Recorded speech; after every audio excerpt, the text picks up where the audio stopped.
একদম কম সময়ে দুপুরের লাগে কিতা রান্না করলাম আপনার লগে শেয়ার করবো। হ্যালো এভরিওয়ান, আসসালামু আলাইকুম, welcome to my daily mini blog. আজকে যে হারি আসলাম না নিয়ে আর বেশি কিছু রান্না করার মতো সময়ও আসিল না। আর এখন গরমর লাগে দেখা যায় রাতকে বেশি ঘুম হয় না, তো সকালের দিকে বেশি ঘুম লাগে। আর ঘুম থেকে উঠতে উঠতে অলমোস্ট লাঞ্চের টাইম ওভার হয়ে গেছে। আর চিন্তা করলাম যে চটপট কিতা রান্না করা যায়। আর আমার কাছে কম সময়ে রান্না মানে বিরিয়ানি। তো বিরিয়ানি আসলে দেখবা একদম সিম্পলভাবে রান্না করলে সময় বেশি লাগে না। তো যে চিন্তাও কাজ করে লাইলাম, তো কই বিরিয়ানি রান্না করি লাই আর চিকেনও বার করে লাইছি। আর চিকেন কিন্তু এটা মেল্ট হইতে বেশি সময় লাগে না আইস চাইতে। তো একদিকে চিকেন ফ্রিজ থেকে বার করে রাখছি, অন্যদিকে বিরিয়ানি রান্না করার লাগে টুকিটাকি সপ্তাহ রেডি করে লাইলাম। আর বিরিয়ানির মাঝে তো আলু আমার মাস্ট লাগবো, আলু ছাড়া বিরিয়ানি আমি কোনো সময় রান্না করতাম পারি না। আর আজকে আমি একদম সিম্পল ওয়েতে আপনার লগে বিরিয়ানি রান্নার রেসিপি শেয়ার করবো। তো বিরিয়ানি আসলে অনেক ডিফারেন্ট করিয়া রান্না করা যায়। আর আজকে যেহেতু এত সময় একবারে কম, তো আমি একদম সিম্পল করিয়া রান্না করবো।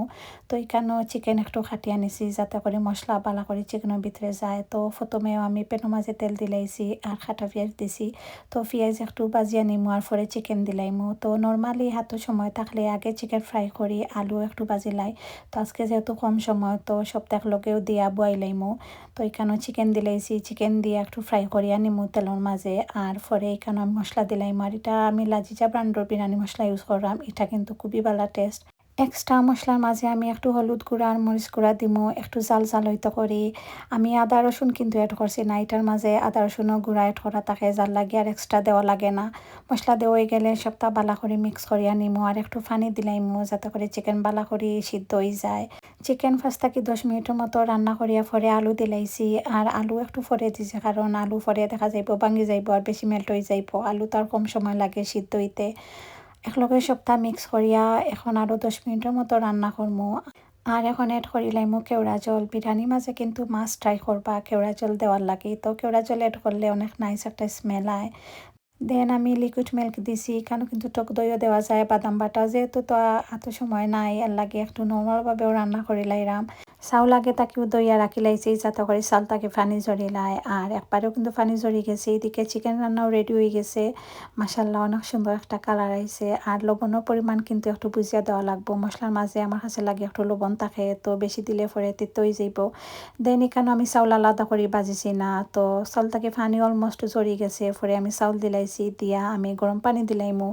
আর গরম পানি অ্যাড করলে বিরিয়ানি কিন্তু অনেক সুন্দর ঝরঝরা হয়। পরিমাণ মতো পানি দিলাইছি। আর এখন 20 থেকে 30 মিনিটের মতো আমি ডাকিয়া দিলাইমু একদম মিডিয়াম ফ্লেমও। তো 20 মিনিট পরে আপনার লগে শেয়ার করি আর যে পানি একদম শুকাই গেছে আর কি লাহান ঝরঝর হয়েছে। আসলে বিরিয়ানি অনেক লাহান রান্না করা যায় আর এটা কিন্তু একদম সিম্পল রেসিপি। আমি আগে অনেক রেসিপি আমার পেজের মাঝে ডিফারেন্ট ডিফারেন্ট করিয়া বিরিয়ানি রান্নার রেসিপি শেয়ার করছি। আজকে একদম নর্মাল ওয়েতে শেয়ার করলাম। আপনারা যারা নতুন আছেন বিরিয়ানি রান্না করতে জানেন না, ও রেসিপি ফলো করিয়া রান্না করিয়া দেখবা, টেস্ট মাসাল্লাহ খুবই ভালো হয়। আর কম সময়ে কিন্তু বিরিয়ানি রান্নাও করা যায়।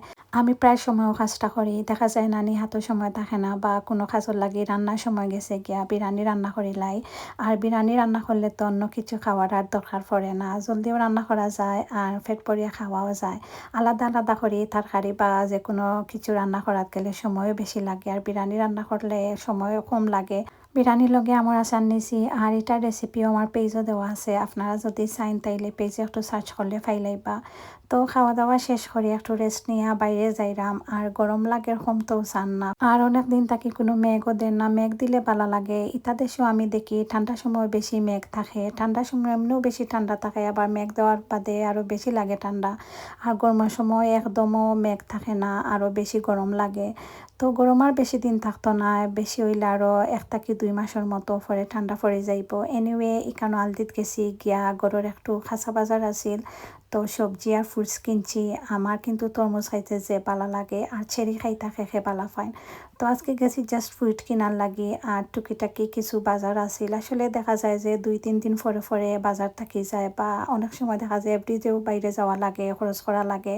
ফ্রুটস আর সবজি একলগে তো বেশি কিনা যায় না, যার লাগে দেখা যায় যে 2-3 দিন পরে পরে এটা জিনিস কিনা লাগে আর বাইরে যাওয়া লাগে। আর আলদিত গিয়েও বাটিগুলো আমার যে সুন্দর লাগছে, দাম একদম কম, 1 ইউরোর মতো। তো আমি 2টা বাটি আনছি।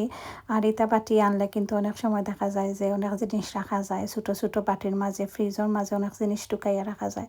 আর ছোটো ছোটো জিনিসগুলো আমার যে সুন্দর লাগে, তো আমি আলদির মাঝে যে সময় যাই ছোটো বক্স বা বাটি দেখলে আমি আনি।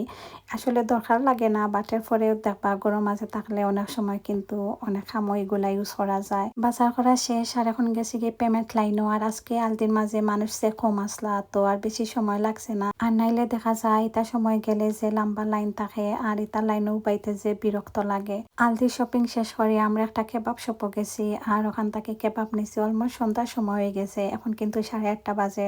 এখনো পুরা রোদ রয়েছে, বাট রোদ থাকলেও টাইমিং তো মেনটেন করা লাগে, তো টাইম দেখেও তো সব জিনিস করা লাগে।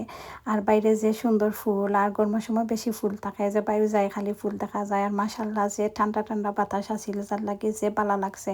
গরমের সময় বাতাস থাকলে দেখবা বালা লাগে, তো গরমের লগে প্রায় সময় বাতাস থাকে, যার লাগে দেখা যায় বাইরে গেলে আরো তো বেশি গরম বোঝা যায় না। দেন আমরা কেবাব আনিয়া কেবাব খাইলাম। এটার কিন্তু কেবাবও হয় স্পেন, তো আপনারা কিন্তু অনেক কমেন্ট করেন যে আমি কেবাব কিতার লাগে হই কাবাব হই না। এনিওয়ে একজন আপুয়ে টিকটকে আমার কমেন্ট করছিল যে আমি কোন গুঁড়ার দুধ দিয়ে চা বানাই। আমি কিন্তু লিকুইড মিল্কর চা খাইতাম পারি না, আমার কাছে কিলান একটা গন্ধ লাগে। আর নিরো দুধের চাও আমার কাছে বেশি ভালো লাগে না। তো এটা আমি কারি ফুড থাকি সবসময় কিনি। আপনারা গরুর সাইডে যদি কারি ফুড থাকে তাইলে আপনারা ওটা খুঁজতে পারেন। এটার টেস্ট কিন্তু খুবই ভালো, দেশের যে মাক্স দুধ ওটার মতো লাগে। স্পেন হওয়ার পরে প্রথমে আমি নিডো দিয়া চা খাইতাম, বাট আমার কাছে টেস্ট বেশি ভালো লাগতো না। পরে আমি কারি ফুড থাকি ওটা আনি আর এটা খাইয়া আমি এটার পুরা ফ্যান। অলমোস্ট 2 বছর থাকি এটা আমি খাই, এটার আমি চেঞ্জ করছি না, এটার টেস্ট টু গুড। আজকের ভিডিও ততটুকু। ভিউয়ার্স শেষ হয়ে থাকি আমার ভিডিও দেখা কমেন্ট করিয়া জানাইবা। Thank you for watching everyone.